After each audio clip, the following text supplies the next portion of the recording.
of inclusion, equality, and accessibility through education and outreach to recognize the value of a diverse community. We will begin with public comment.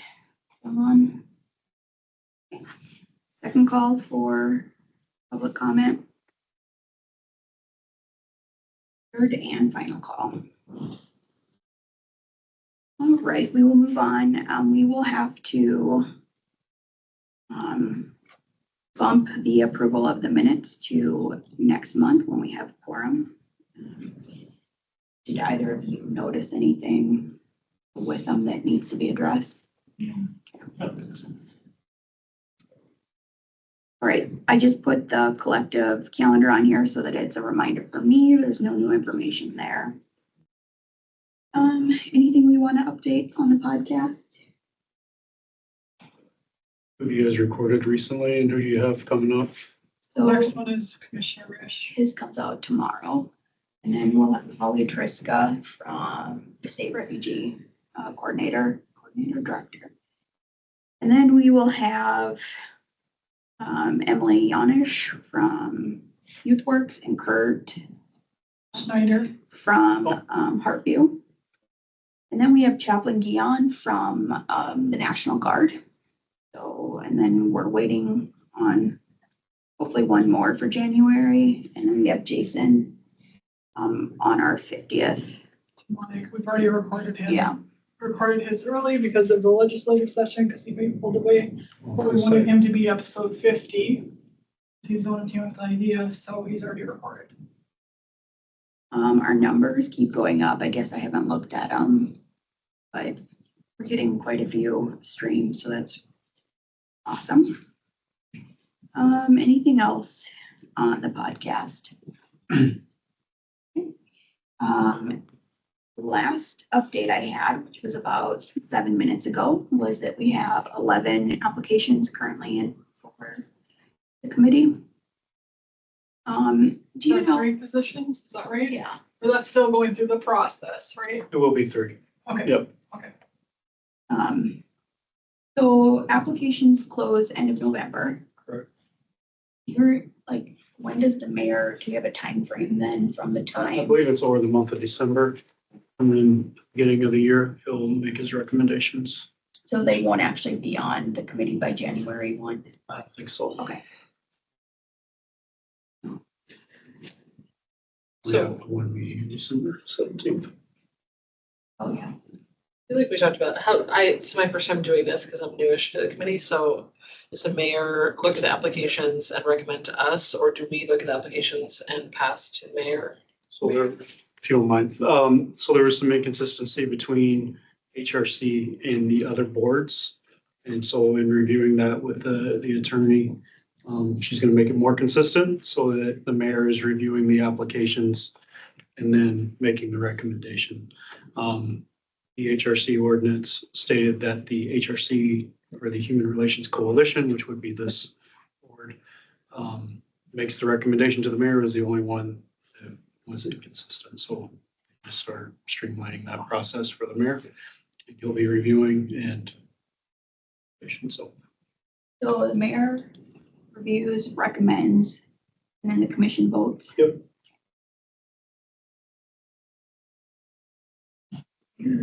It'll be, size of the committee will be a 7 instead of 9. The ordinance has changed.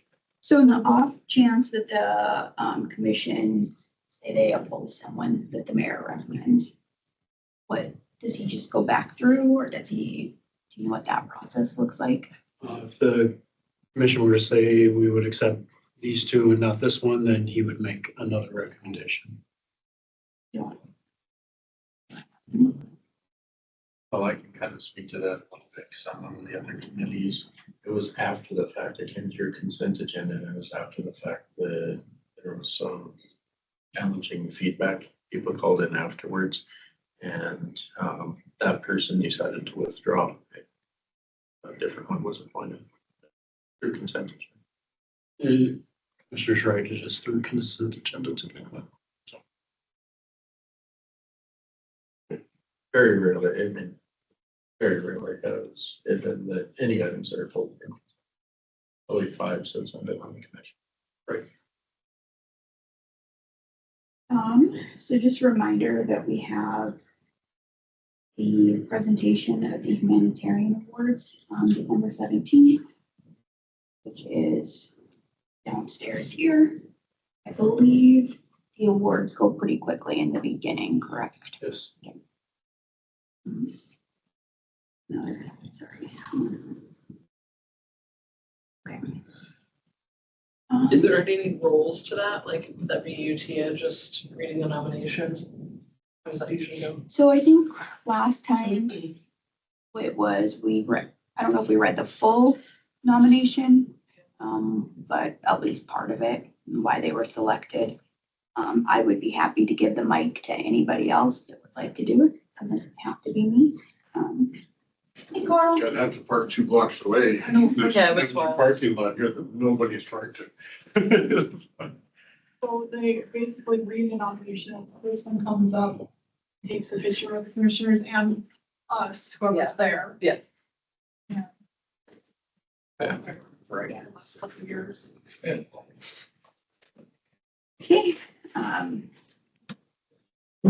And then Doug already addressed that the ordinance would be going through. Yeah. Okay, so just a reminder that ordinance is to move the committee from 9 members to 7.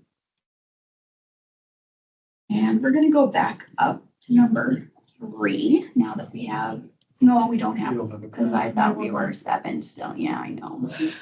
What did I say about math today? Okay. Just kidding. That'll still be. We're going 2 night members. So like from Going 9. 9 to 7. Right now, you guys are a 7-member committee Because of the resignation or because of the Catrice? and Jason, we accepted his resignation as well. So 4 is a quorum. He is would be cool. Thank you, Whitney. So we're gonna move back up to number 3. I would consider a motion to approve the minutes. Make the motion to approve the minutes. I'll second that. Okay, on favor of approving minutes. Fine. All opposed. Okay, minutes were approved. Okay, we'll come back down here. So this, Katie had mentioned, looking into next year's subcommittee, having different subcommittees so that it's putting a little bit less work on everyone. So I don't know if you wanna, Well, we sort of talked about it in passing, but just something to think about. I think that if we have 7 pretty active members, I think a lot of it does tend to fall on the chair and vice chair to, for example, all the community conversations versus setting up schedules for community events and things like that. So I just thought it would make sense to maybe have 1 to 2 subcommittees. Obviously, the community conversations, if we're going to continue them, maybe we have an events committee that tries to sort of stir up some of our volunteers a little bit more than we've had. But I'm saying that coming across as like, I feel like I could be doing a little bit more to help, and obviously I don't know how much time and energy other people have to do that. But I just feel like since I'm new to the committee, it seems like what was happening and how engaged this committee is in lots of different events and conversations, it seems like there's been sort of an increase in how can we spread out leadership. especially like the events, kind of Yeah, gathering volunteers so that it doesn't always land on the same 3 or 4 people of the committee to be at every event.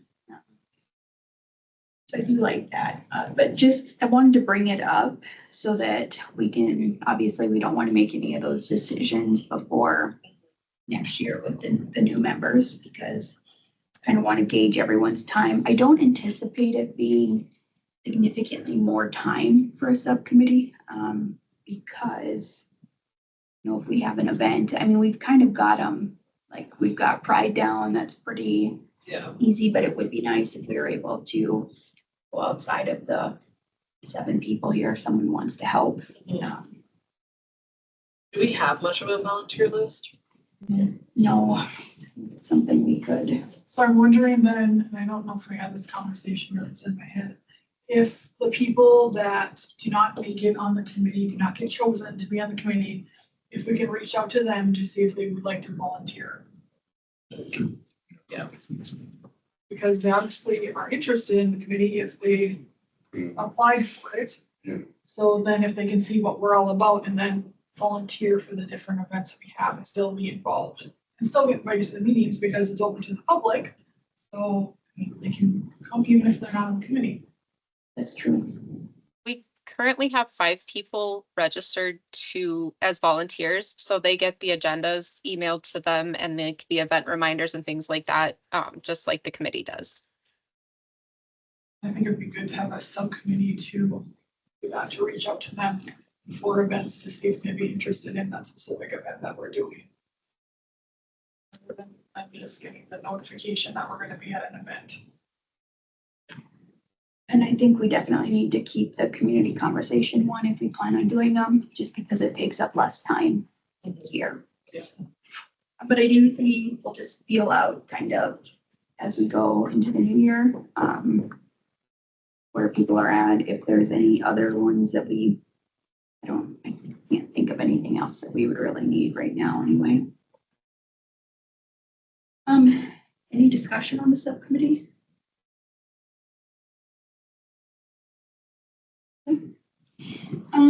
We are going to then go into the follow-up for community conservation. We had 3 people fill out feedback, so we should have all 3 of them rated at a 10.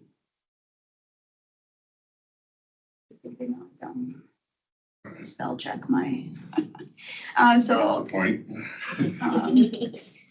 All of this information, each organization represented had so much valuable insight for their clients, great information, a lot of people need to know. Another insight was great panelists and comprehensiveness for viewpoints. And then the panelists were very compassionate and spoke of things that are issues within the community. When we asked, where do we go from here? One individual said it would be wonderful to see the dialogue transcript of this online. Everyone needs to know what was said. So I do think that maybe then we need to try to get Dakota Media Access involved if we can, because then they'll be, Archive it and broadcast it. yeah. I have a question though, Marcy sometimes comes here and does, a script of what we talked about. I think there was someone there, does the same thing that Marcy does, that was taking down what was Yeah. being discussed. So maybe look in to see if the document, is that the documenters or is that? Yeah, what the they're doc, called? I don't know what they're called, but I think there was a documentary Documenters. there. Thing. I actually just checked with Kalen and he said that they've canceled that program in Bismarck. So the documenters won't be going forward in Bismarck. There's obviously, the guy that was there that I thought was him was at city commission meeting when I was there and was taking notes. So I just assumed that's what he was there. Maybe that's interested in the city commission and us. Because I do think with the amount of committee members that are showing up to these, it's not possible to expect someone to take notes. I was hoping we would have enough at the last meeting, but there was 3 of us there, 2 ended up moderating, and I was working the tech, so we just, it's, He was taking nice notes though, I saw you. Oh, yeah. Not me. I was. Falls right into Well, our regular job. Well, all of a sudden I was like, well, if there's anything to fill, I can maybe summarize something, but guys, I should not have been allowed to even send this with these spelling errors. My goodness, You don't hear any of us commenting about it? It's fine. it doesn't autocorrect in Excel, I guess. No, it doesn't. Someone else mentioned, like, where do we go from here? Cultural sensitivity. Yeah, and then the 3rd one said that they will attend more meetings or participate, help come up with solutions to the issues mentioned. So, positive feedback from the people there.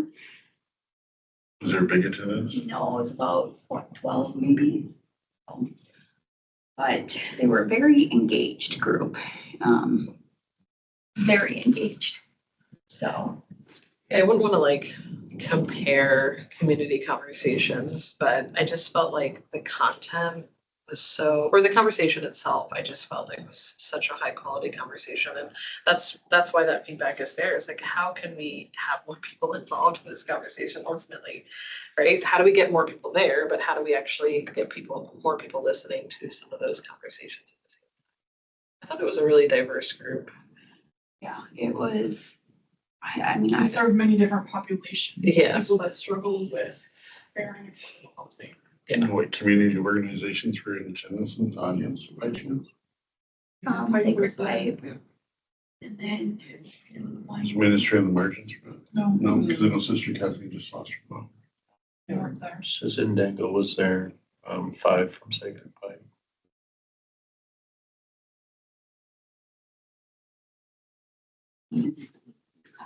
my gosh. This is. Nobody from Manufactured Home Park. That was surprising. From to the me. community as a whole? From, Any, from all the groups that you and I are in, like you sent me a message, you wouldn't be there. Yeah. I had more than 30 from the Manufactured Home Park in the last 45 minutes decided not to go. When we're fighting as hard as we are, I had other reasons for not being there. yeah, Yeah. so that was surprising to me. Okay, especially Yeah, with what's dude. going on over in Parktown and Mandan right now with 38 evictions. 48. 38. Are they trying to sell the park? It's another conversation. So we'll move on to the next community conversation. So I believe where we should start is how many do we want to do next year? Do we want to do 3? Do we want to do 4? I thought we What was had, our goal? We had some type of goal. I thought it was every quarter. I thought it was Do we have enough topics to do every quarter? I think so. Yeah. My concern is not the topics. My concern is the amount of work that it's going to put on the next chair and the handful of people. Like it gets tough when it gets tough. So, but 4, so then if we're thinking 4, We need to make this decision tonight. no, I think you start with the first one and then have a discussion when the new committee comes on board to see how involved they are going to be. You decide on 4.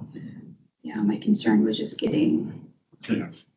at least the next one and the following one booked, but I think the second one will be far out enough that we can Have time. talk about it. So should we aim for February or March for the next one?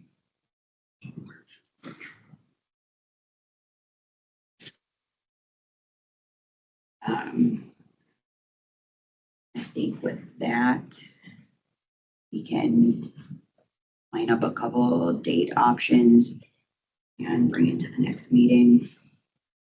If we need to get, that should be enough time, right? So. Yeah, We had some interesting like feedback during that around the time in which we have these The transportation. for transport or transit. So maybe something for us to take into account. Things should start to stabilize. What is transit end at 7? something, Yeah. My concern is if we go earlier, people aren't going to be able to get off of work in time, and I doubt people are going to prioritize like leaving work early to come to that. Yeah. But at the same time, and I don't think we can make it shorter than 2 hours. Well, maybe brainstorm. The bus is at 7, or transit ends at. They're 5:30 a.m. to midnight. The bus ends at 7. At 7 to 7 is the busing. 'Cause that's. Well, now that they're gonna have funding, maybe we can get them to expand their. Yeah, A lot of steps. yeah, there's I'm sure. right now maintain and hold the baseline. But committee, we've talked about it at city commission when we're forming a committee to have those discussions. Public transportation as a whole, not only transit. Would a weekend be? this year was. Do it on Sunday afternoon. I don't know what the library availability is, and it's in location. And I'm not sure is the bus schedule 7 to 7 on weekends too? What about transit on weekends? Sure. It's I only tell, huh? Same, 10 hours. 30 to midnight. I thought it was only till, It might be. Check. I didn't testify in legislature, but it was over transit everywhere, so I get them all confused as to which one. I think another thing to consider is like maybe aligning a community conversation at some point with another community event.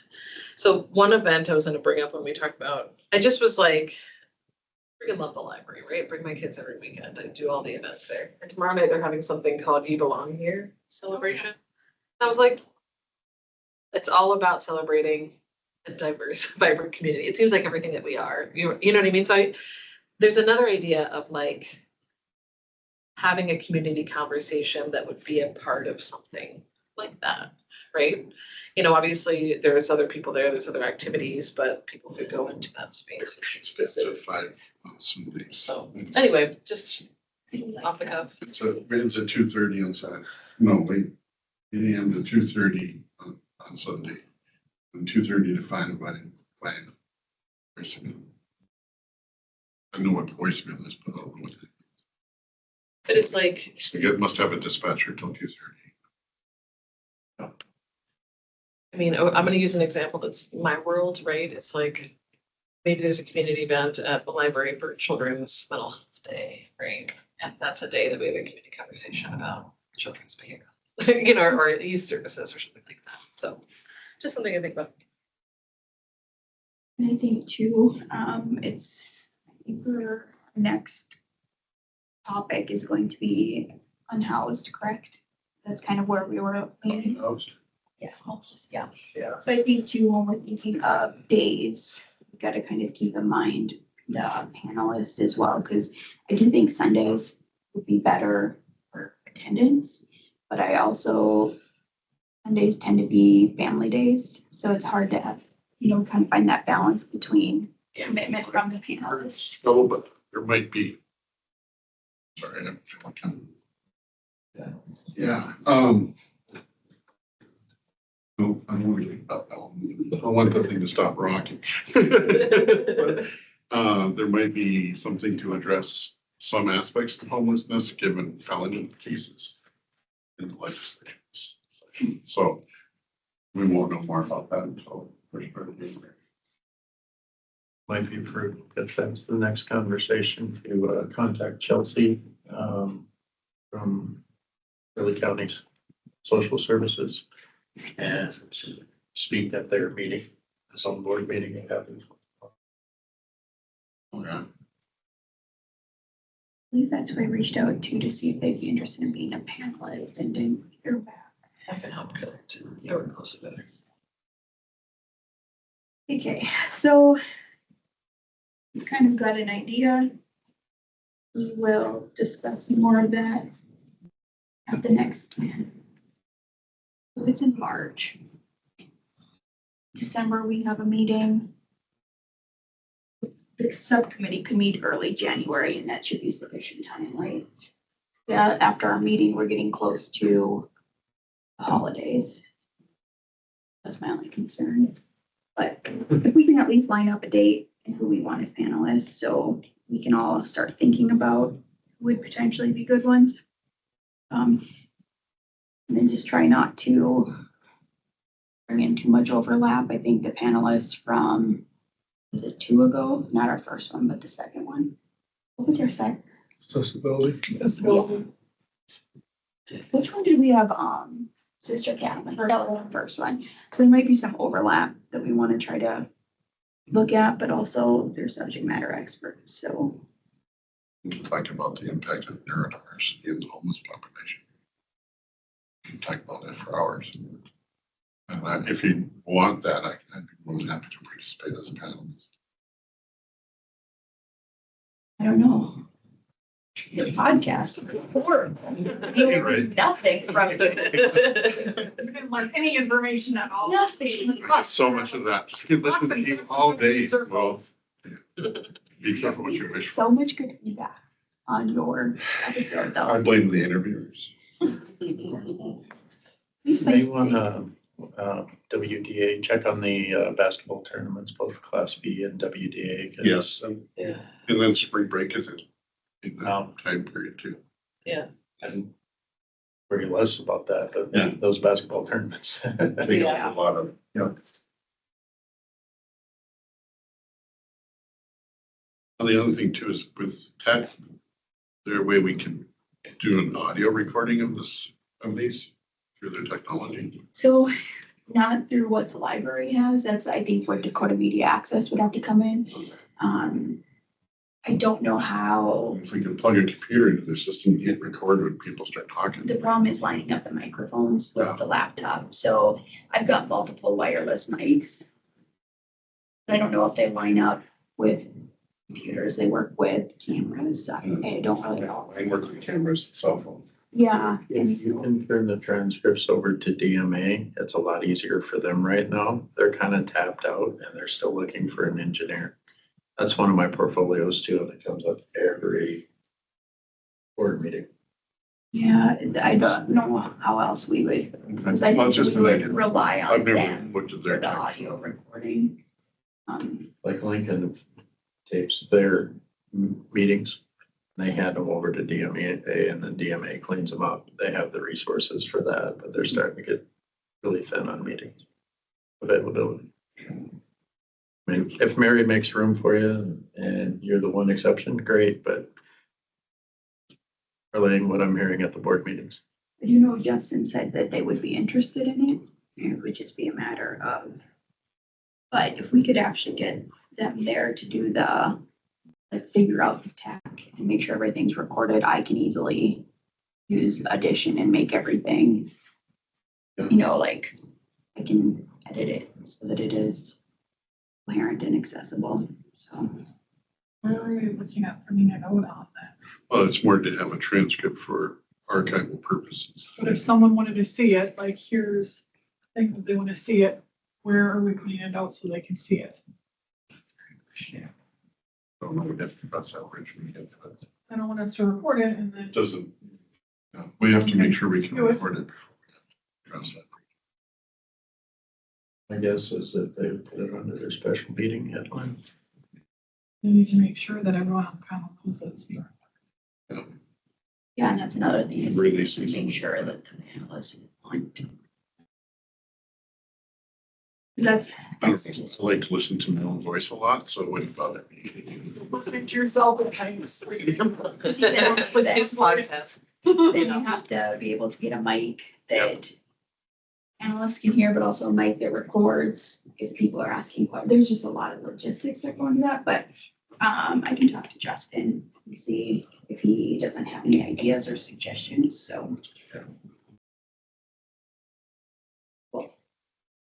Anything else about, let me not move on yet. So one of the, where do we go from here?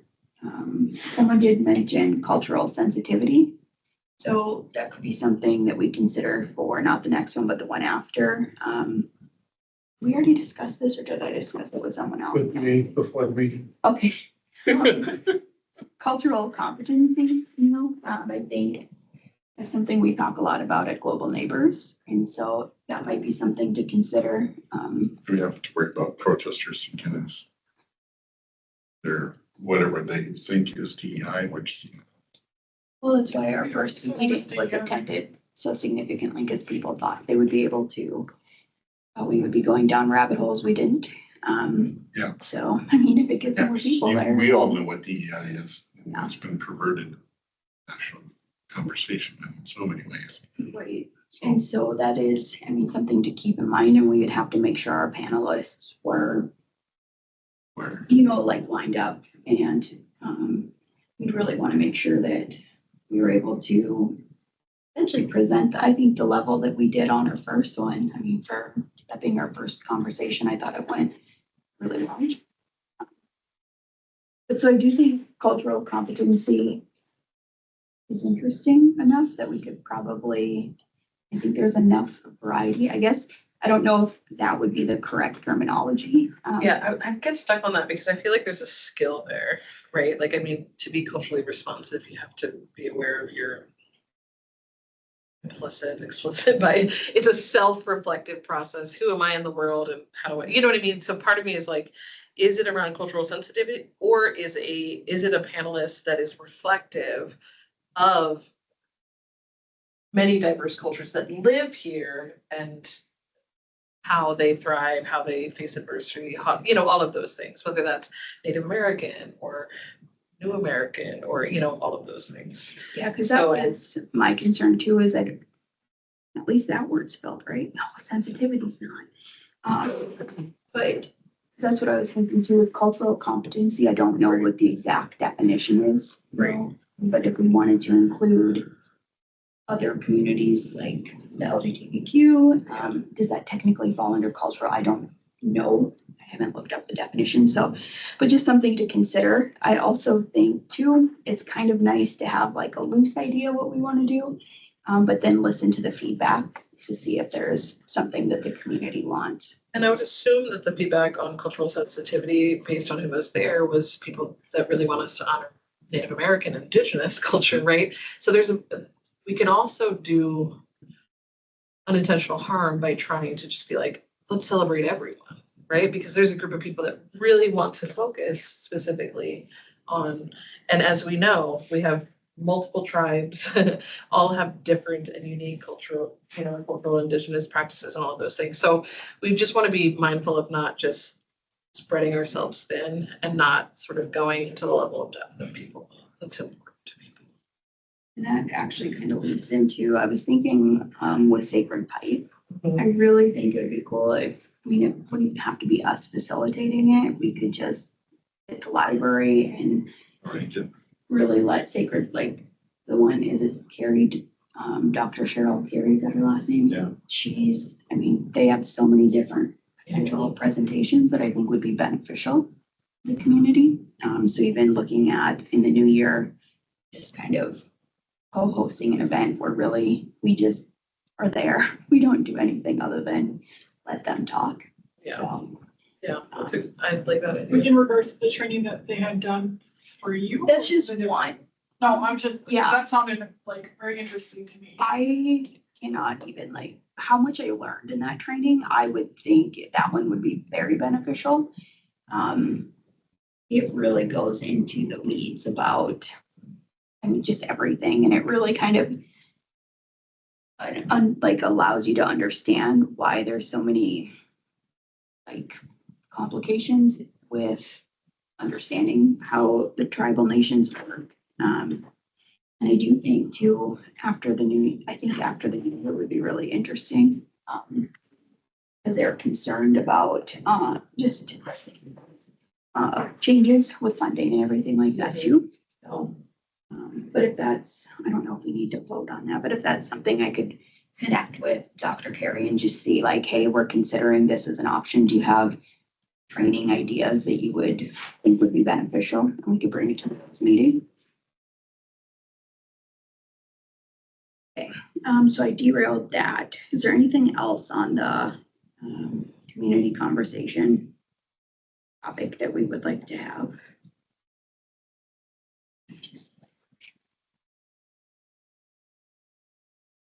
Okay. Then we will move into other business.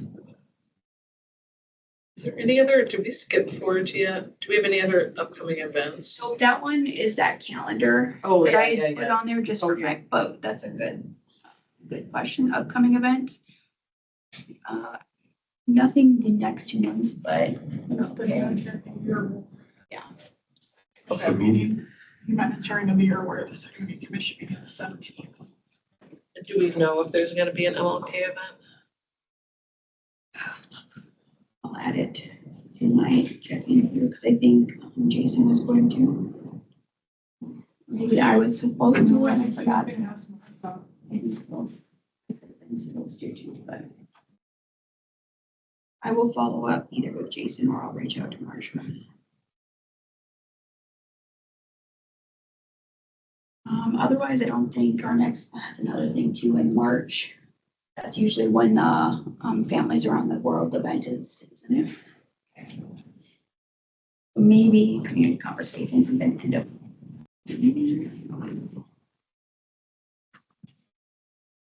So, okay, and then I don't think there's anything really in with, Just the MLK, then the Get Families Around the World is generally March, but I don't think they will generally let us know until January, February. yeah. And then before I ask anyone else about other business, I don't know if everyone has a copy, we can. But the MEI. So this is, Carl, you guys along when we were first discussing this. Yes. Okay, so this is the municipal equality index. Did we go down? No, we went up I thought our significantly. number was higher than that. 63 was the Oh, last did one. go up pretty good there. So, I compared this to I think that was last year's on the website. It could be two. Like it. Well, I would say this is awesome. We've been seeing it. So, nothing changed in 1, 2, or 3. Those points remain the same. And then, so if you guys look at that, you can see where there's some flex points. Those are going to be, opportunities, but a lot of it is more of a city type stuff. So I would just recommend you kind of look at those. And if it's something you think that we are actually doing as a community, we can look into it and then submit it and see if we can't get the number up. But where we did go up was under law enforcement. We had 0 points on that top one, the LGBTQ plus liaison task force in the police department. So we went from 0 to 10 there. Not that anything changed, we simply added it, like we were able to add it to the score essentially. Because it was, what's her name? Katie, Yeah. So we already had it. It just wasn't reflected from the HRC here, so. And then under leadership on LGBTQ equality, we had that top one that says leadership's public position on LGBTQ equality, LGBTQ plus equality. We had 3 there initially, and now we are up to 5. So we gained 2 points there. I don't really know what changed, but that's pretty awesome that we're up 12 points. So under the municipal services, so like youth bullying prevention policies, city provided services to LGBTQ plus youth. So is that like the city of Bismarck or that those services are present in some capacity in our community? So just as like the youth bullying prevention policy, like if there was something embedded in Bismarck Public Schools, like does that, like I just, is it city initiated or is it sort of like a mapping of what exists in this community? From my understanding, it's city. the city, and the reason why we've scored so low in the past is we may have some of this, but it's not on the city website. So they have to be able to go out there and see it on our website. Oh, okay. Like there's another city, I don't remember, I think it's Colorado or South Dakota or something, Midwest city that's scored 100. And how did they get 100? Because they have all this stuff, but it's also present for Right. them to easily find. And I don't know if it was 2 years ago or when it was, but they tried to meet with this human rights campaign. And they met with them and then they never responded after the fact and didn't give us a new score. So I'm very happy to see that we went up because of the Yeah. issues that we had in the past. Yeah, and I'm fairly certain it's city because we have nonprofits doing all this work, so. Oh, yeah, it said right there. Does it? It says city. Assesses the efforts of the Okay, city. got it. Any more conversation about that? This is something to be excited about. I think. And do it every year, right? And so, which actually that's something we should, now that Jason really spearheaded that, Brunick, so. Not to keep adding subcommittees, but that actually might be if we plan to move forward with it. Does anybody know, Doug, do you know when we actually got this report? Whitney, did that come out fairly recent? I just got the email today. Just wondering when they, like, when for it, how long before they send this out to us, do they score it to make sure we have a discussion? I mean, I'm assuming it's gotta be fairly recent because they haven't even updated the website yet. I was able oh, with to the see- scores? I was Okay. able to see last year still, so. But There's no dates. we could, I can connect with Jason Brunick and see if, with. So they sent an announcement in like October 22nd. For like a last call. For any reporting on the MEI. So it must just be annually then, Mhm. That's what it looks like. For it by October. yeah. They do whatever, which I think it is always the same.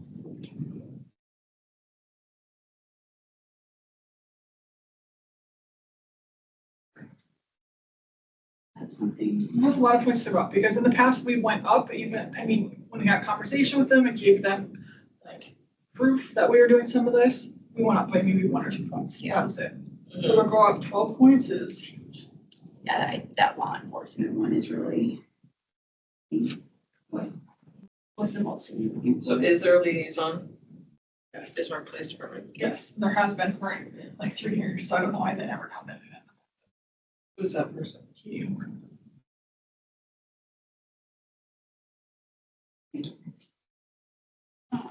So we'll, Carl, do you have any other business? No,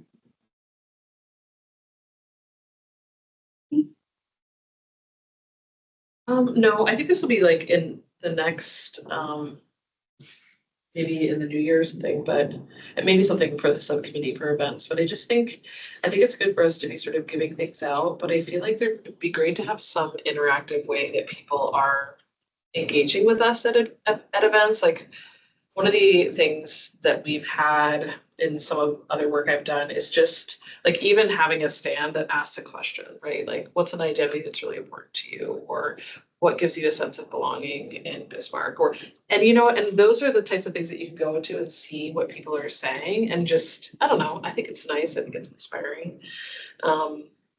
Or even having a place, what would you say to someone that, isn't feeling a sense of belonging here?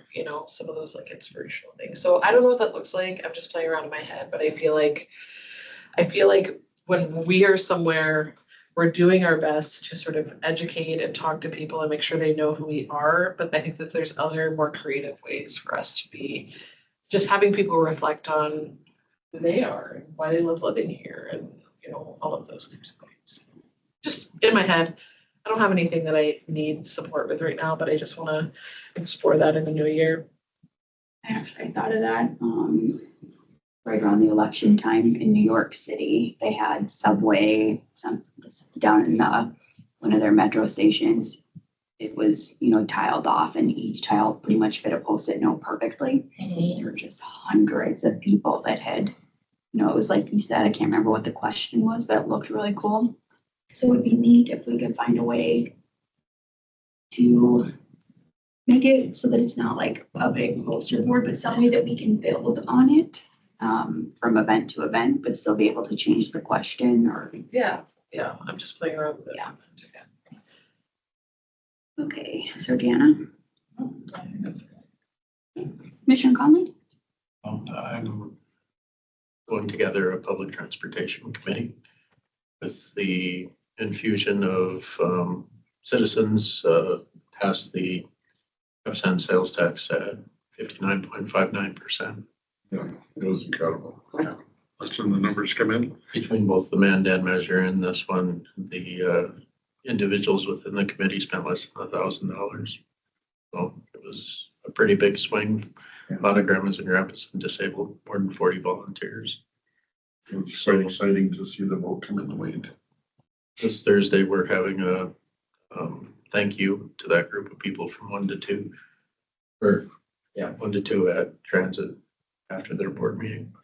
But if any of your constituents have any, a lot of it's going to be, because it's not transit, it's public transportation in general. So any thoughts or anything that we can bring up during those conversations. What does that timeline look like realistically? The vote was voted in favor of.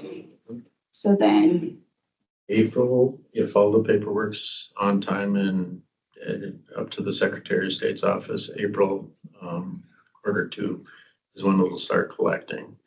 A half cent overall generates about a little more than 10 million a year.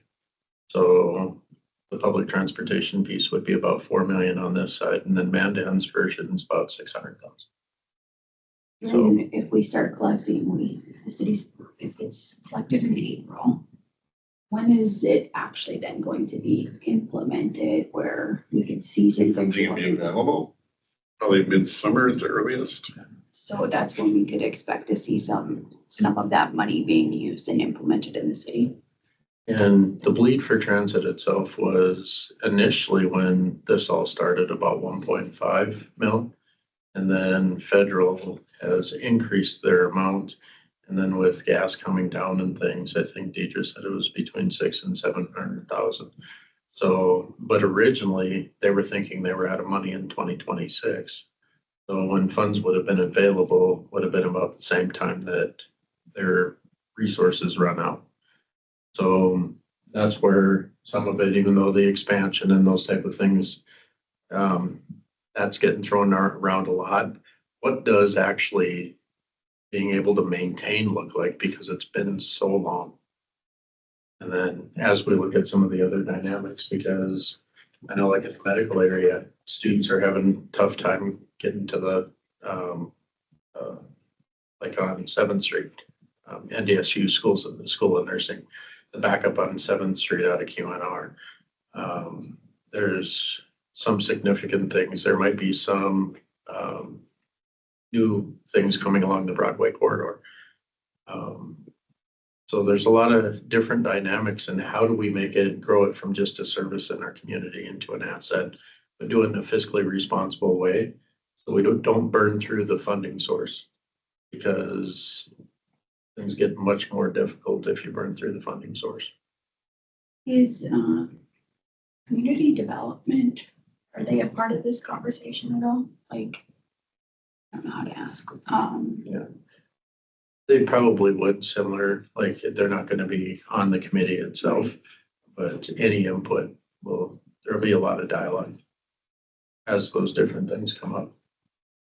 So, sorry, I'm derailing this. Is the committee then who decides what's going to happen? So the committee would, Okay. Yeah, the checks and balance on how it was written says it was citizen driven. There's flexibility built into it. And the only entity that would make it less flexible, because it's a tax, it does have to filter through the city commission. I think the committee would make recommendations, but whether or not the commission accepts them is something entirely. And then, so how does, And Mandan might choose to do theirs differently. that's what I was going to ask then. So Bismarck could do one thing and Mandan could do something completely separate. The biggest difference, and the reason why it's 2 initiated measures, is Bismarck has been subsidizing the services in Mandan for a long time. And the mayor at the time said we don't have the population to necessarily fund what's needed for that under property tax. And that's probably a very accurate statement. Now with this shift, it's essentially they can back out of some of that designation from the property tax, and it more than doubles the income available for public transportation. Since 60% of sales tax revenue comes from outside the city jurisdictions, it creates that different option. And they're actually in a position, even if Bismarck's side didn't pass, they'd still have enough revenue in order to fund their side. Alternatively, in Bismarck would not have to subsidize them anymore, which is a good position to be in. There's Bismarck money. The coolest thing is in Mandan, a person that's been legally blind all their life. From January 11th to March 22nd, they got 605 signatures verified, and they only needed 574 to get it on the ballot. It's a really cool story. Yeah, she's from the. So there, like, would there be a benefit to Bismarck and Mandan kind of doing the same thing? You know, instead of not necessarily. You know, there's barriers because of the autonomy of each community's local control. They can fund transit as an organization, as keeping things going. But the only thing they really do is put money in the coffer. I know.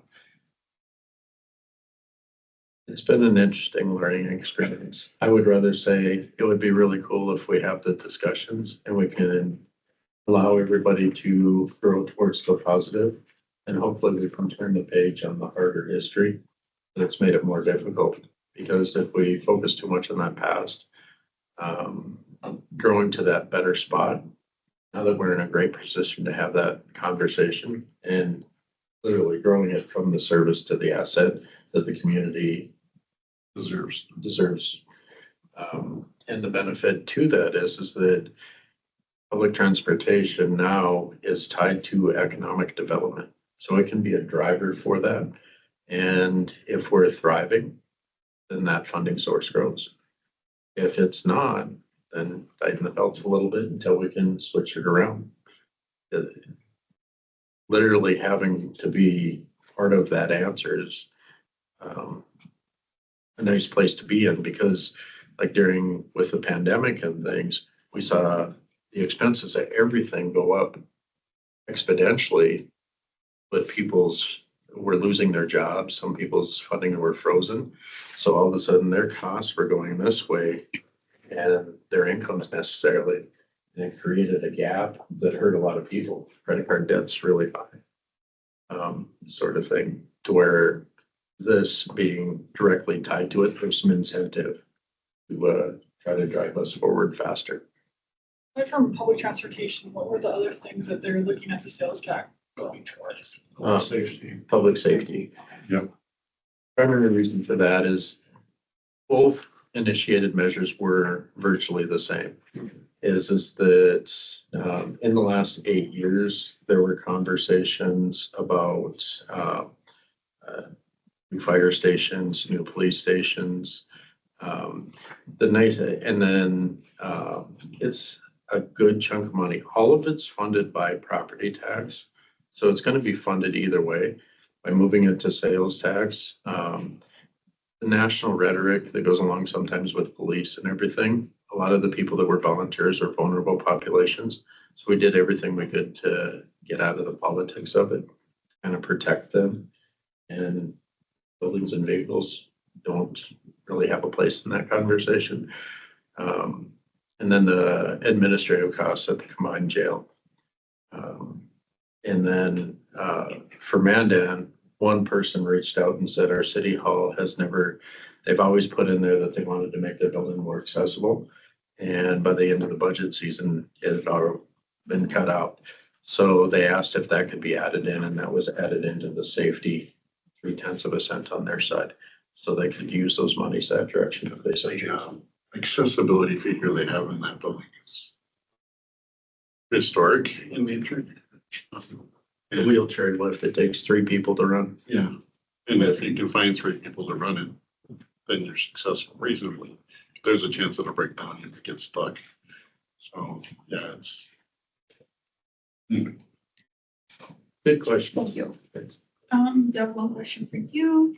Do we know then when we'll have, like when the new chair will take over? Will that probably be February? I don't remember when that. I don't know that answer. Okay. Have that for you the next meeting. We haven't decided on the chair. Nominated. I would assume it would be February you would vote. Assume-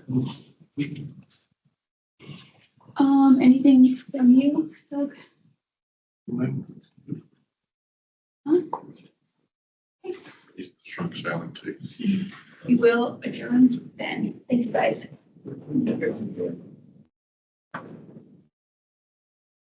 Supposed to get